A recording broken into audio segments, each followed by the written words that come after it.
President Muhammadu Buhari presented the 2018 budget proposal to a joint session of the National Assembly on Tuesday. He addressed a host of issues, including the performance of last year's budget and efforts of his government across various sectors. And one of the areas he spoke about at length are efforts to improve the nation's infrastructure from roads to rails to power.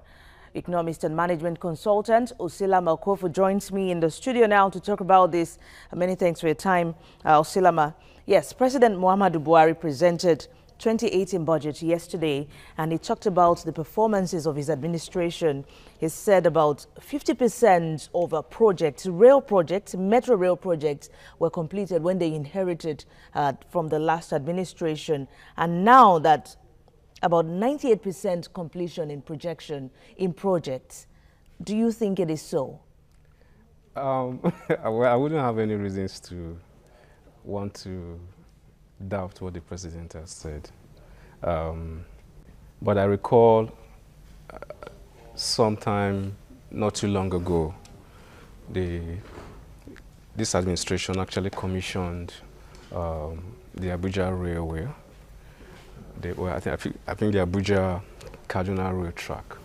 And that wasn't really long into the life of this administration. So I want to believe that to a large extent it's a throwback from the previous administration. I think it helps us if we give credit to those who have come before us, who have done well, because governance is a continuum. Government is now. Such that even those who come after we have led or done what we have been mandated to do, would have good reasons to follow through with what we have done. But whichever way it is, whether they inherited 50%, at least 50% is better than nothing. It shows that the Jonathan administration did something which they inherited. If they've taken it to 98% completion, I mean, that's remarkable, so it's good. I recall also, listening to the president, the 2018 budget has earmarked the Itakbe, Warri axis of the rail track. I mean, if that is done too, if rail track by rail track, we connect this country, it's going to help us by way of development. You see, the Industrial Revolution in the United Kingdom caught fire when the rail was established in the UK. So it's important because it easily connects, the country in such a short time.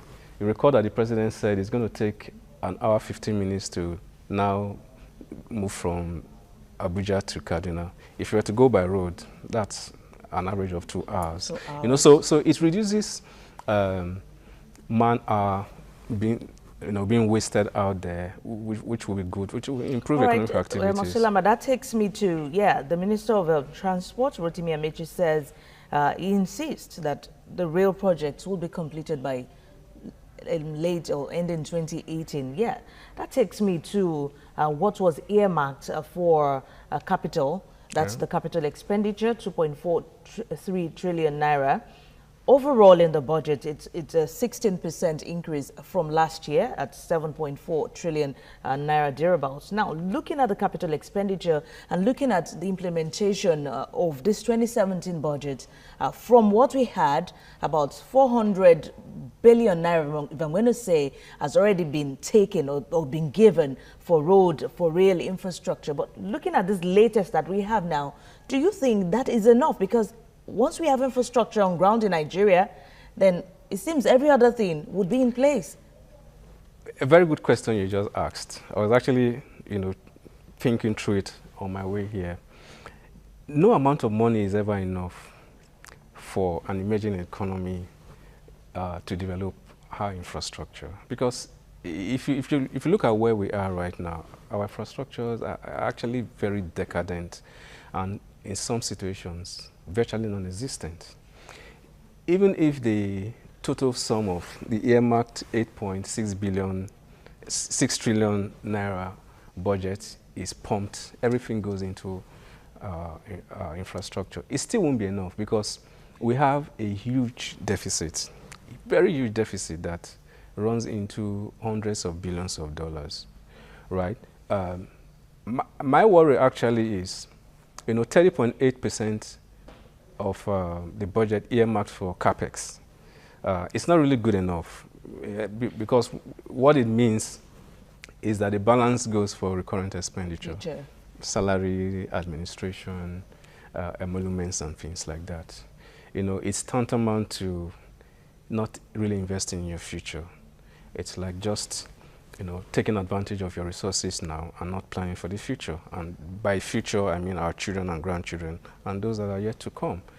So it's something that I think we need to look at holistically as a country, because we can't do this. Some other countries that have gotten to great heights didn't get there by playing down on their infrastructural development. I keep making reference to what Brazil did over a 30-year period, 1980 to 2010.